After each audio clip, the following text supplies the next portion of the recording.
Assalamualaikum warahmatullahi wabarakatuh.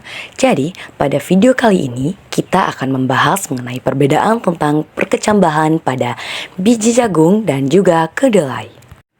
Alat dan bahan yang kita butuhkan untuk melakukan praktek ini diantaranya pertama, air putih, yang kedua, kapas, yang ketiga, gelas plastik, yang keempat, biji-bijian yaitu biji jagung dan juga biji kedelai. Cara kerja: siapkan biji kacang hijau dan juga biji jagung. Lalu siapkan wadah plastik dan di dalamnya diisi dengan kapas. Masukkan kapas sampai menutupi area bawah dari gelas plastik tersebut.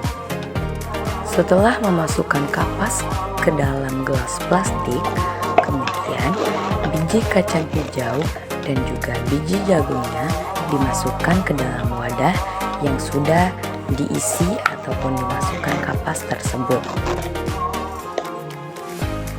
Setelah biji-biji tersebut dimasukkan, lalu tuangkan air.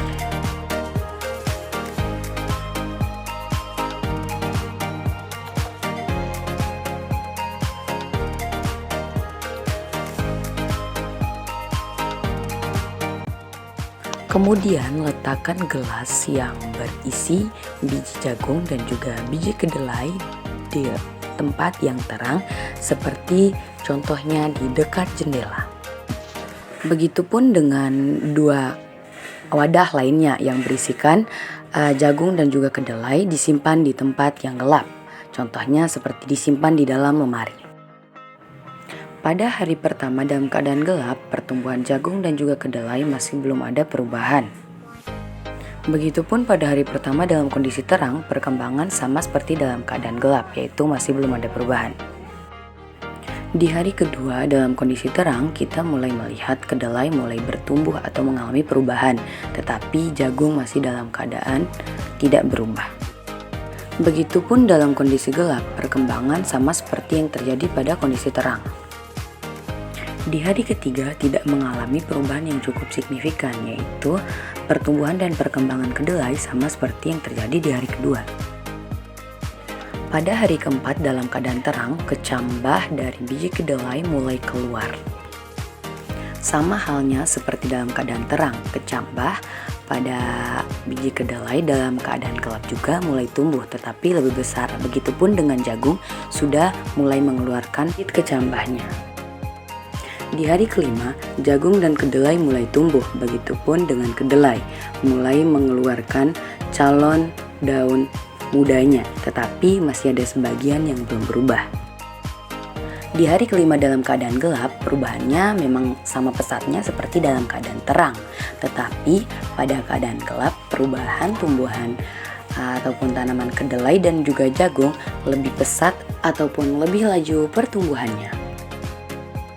Memasuki hari ke-6 dalam keadaan terang, pertumbuhan jagung dan juga kedelai mulai sama jalannya. Sama halnya dalam keadaan terang, pertumbuhan dan perkembangan pada hari ke-6 dalam kondisi gelap pun mulai terlihat secara signifikan, tetapi lebih didominasi oleh tumbuhan kedelai. Di hari ke-7 dalam keadaan terang, kedelai mulai memperlihatkan perubahan yang sangat pesat, yaitu di mana kedelai sudah mengeluarkan daun mudanya. Begitupun dengan jagung sudah mulai mengeluarkan calon daun mudanya. Pertumbuhan dan perkembangan kedelai dan juga jagung dalam keadaan gelap di hari ke-7 sama seperti dalam keadaan terang, tetapi yang membedakannya dalam keadaan terang kedelai lebih sehat, sedangkan dalam keadaan gelap kedelai ataupun daun muda dari kedelainya sudah memperlihatkan keadaan layu. Pada pengamatan ini terdapat beberapa biji yang tidak dapat melalui proses perkecambahan dikarenakan biji-biji tersebut mengalami proses pembusukan. Dari pemaparan yang sudah dijelaskan sebelumnya juga, kita dapat mengambil kesimpulan bahwa pengaruh cahaya matahari sangat besar pada perkecambahan biji yang akan mempengaruhi morfologi biji tersebut.